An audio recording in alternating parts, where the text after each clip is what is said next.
बाबर खलनायक, राणा सांगा ही असली नायक। जी हां, ये बात 16 आने सच है, क्योंकि इन दिनों यूपी की सियासत में बाबर खलनायक तो राणा सांगा नायक है, जिसकी वजह सपा सांसद रामजीलाल सुमन का दिया बयान है, जिसमें उन्होंने राजपूत शासक राणा सांगा को गद्दार बताया और कहा था कि हिंदू उनके वंशज हैं, जिस पर ऐसा हंगामा खड़ा हुआ जो अब थमने का नाम नहीं ले रहा है। पहले संसद में बयान को लेकर हंगामा हुआ, फिर बाबा बागेश्वर से लेकर करणी सेना समेत कई राजनेता ने ऐसा घेरा कि अखिलेश को भी फ्रंट पर आकर अपने दिल की बात को रखना पड़ा। लेकिन इसके बाद भी सियासी तपिश बढ़ी हुई है, यहां तक कि अब मैदान जंग में खुद शिवपाल यादव को आना पड़ा है, जिसके बारे में आगे आपको बताते हैं। लेकिन उससे पहले आपको बता दें, आगरा अब सियासी मैदान बन चुका है, जिसकी वजह करणी सेना का सांसद के घर के बाहर प्रदर्शन है और राणा सांगा लाइमलाइट में है।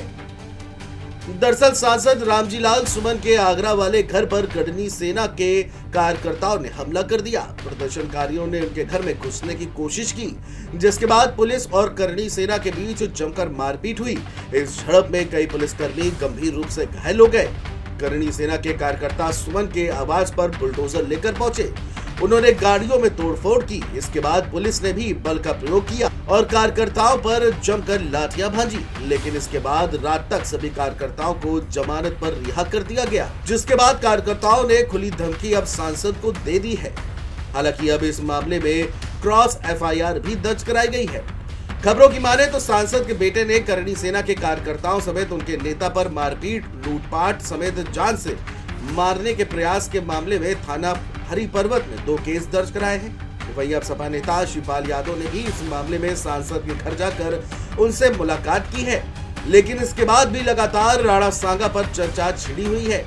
हालांकि आगरा के मैदान जंग बनने से पहले राजा भैया ने भी राणा सांगा पर बयान दिया था। एक मीडिया चैनल से बात करते हुए राजा भैया ने कहा कि राणा सांगा को लेकर अफवाहें फैलाई जा रही हैं। राणा सांगा हमारे इतिहास का गौरवशाली पन्ना है। अगर हम 10 वीर महापुरुषों का नाम ले तो उनमें से एक नाम राणा सांगा का भी होगा। ये भ्रांति फैलाई जा रही है कि राणा सांगा ने बाबर को आमंत्रित किया था, जो पूरी तरह से गलत है।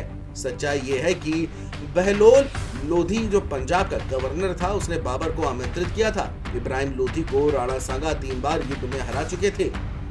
हमारे इतिहास के एक गौरवशाली पृष्ठ राणा सांगा है।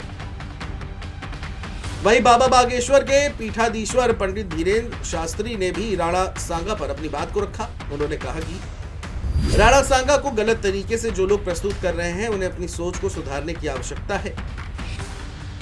लगातार चल रही बयानबाजी के बाद अब अखिलेश ने भी अपने सांसद का बचाव किया है। अखिलेश यादव का कहना है कि हमारा कोई भी प्रयास राजपूत समाज या किसी अन्य समाज का अपमान करना नहीं है। वर्तमान समय में गुजरे हुए वक्त यानी इतिहास की घटनाओं की व्याख्या नहीं की जा सकती है। उन्होंने सीधे तौर पर रामजीलाल सुमन की बातों को तो नहीं दोहराया, लेकिन कहा कि राजकाज के निर्णय अपने समय की परिस्थितियों के हिसाब से लिए जाते थे।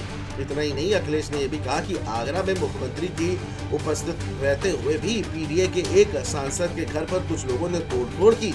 हिंसक वारदात जब रोकी नहीं जा सकती है तो फिर जीरो टॉलरेंस तो जीरो होना ही है।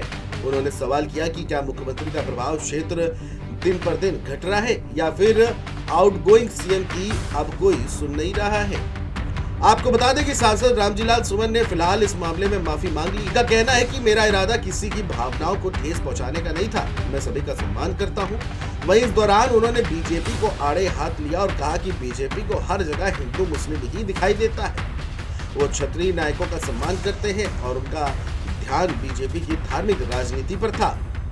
अब माफी तो अखिलेश के सांसद ने मांग ही ली है, लेकिन जो ये हंगामा खड़ा हुआ है वो कब थमता है, ये देखने वाली बात होगी। Desk report, GMT news.